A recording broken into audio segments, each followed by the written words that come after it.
He made the call, said mushrooms are in, and I am here for the mushrooms.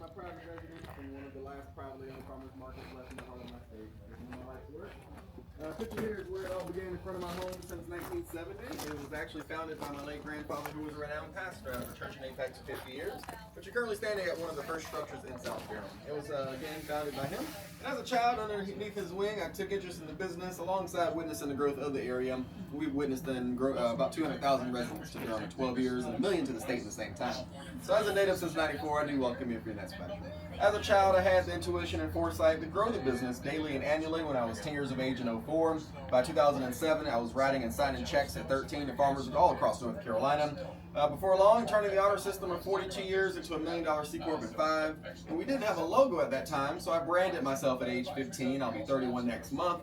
And about 13 years ago, to the city of Durham, a neighborhood surprise, I tore down the historic, iconic business after 42 years in front of my house, and then moved it, rebuilt it to dense wooded land right behind my home to where we're standing today. Even kept a few trees in doing so.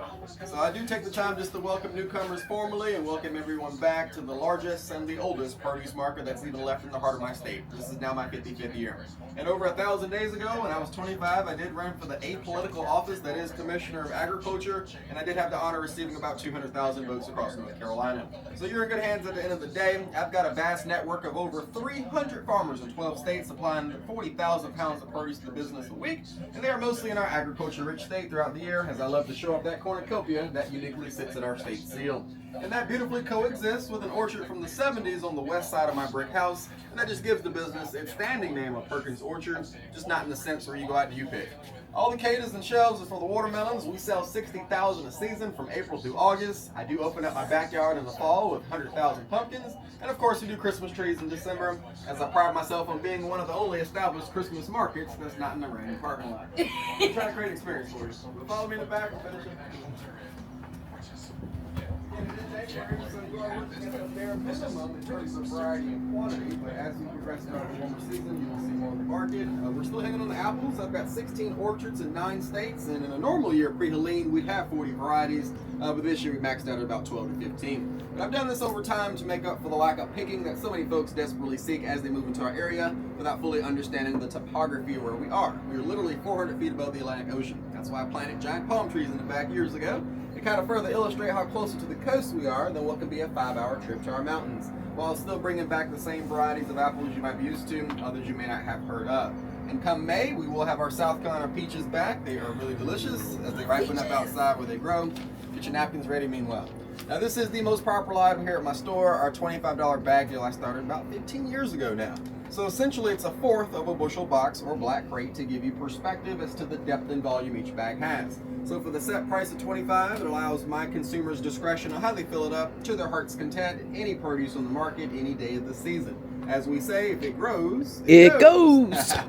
So if it doesn't grow on a vine or a tree, of course, that's your exclusion. Jars, eggs, cheese, butter. But once you fill the bag, I always give you a complimentary item of value on the side. That's just to show that, hey, we don't nickel and dime you. We've been here for 60 years, and you're right behind my house. So we try to look out for you best we can. So for today, it's going to be cabbage. You can do collards, or actually any one of our jar goods on the market, all for that set price. But you're never obligated to it. And that's why I'm proud to serve you as one of the last privately owned farmers markets left in a residential area. Open 11 hours a day, 77 hours a week. And if you have time, check out that giant green building. That was the final addition to the property called the Orchard Club. That was a $100,000 building I put up post-pandemic, mainly to support businesses affected by it, but it has evolved over time to be a nice little country market with gourmet foods. And that's also where I store the meats that I raise on 300 acres in Alamance County. So we're pretty much wiped clean, given the last 3 weeks of holidays, of Christmas, New Year's, and a snowstorm. But I've got about 6,000 pounds of pork, beef, chicken, and lamb arriving by February 2nd. But we do meanwhile have different cuts of seafood like mahi-mahi, I've got some red snapper, even some coho salmon as well. But nonetheless, I welcome you to what I call the last of a dying breed, as you simply don't see many farm stands in our state anymore. I've dedicated my property, resources, and importantly my life to the cause. So we're glad to have you here to check it out, and everybody else, we welcome you back.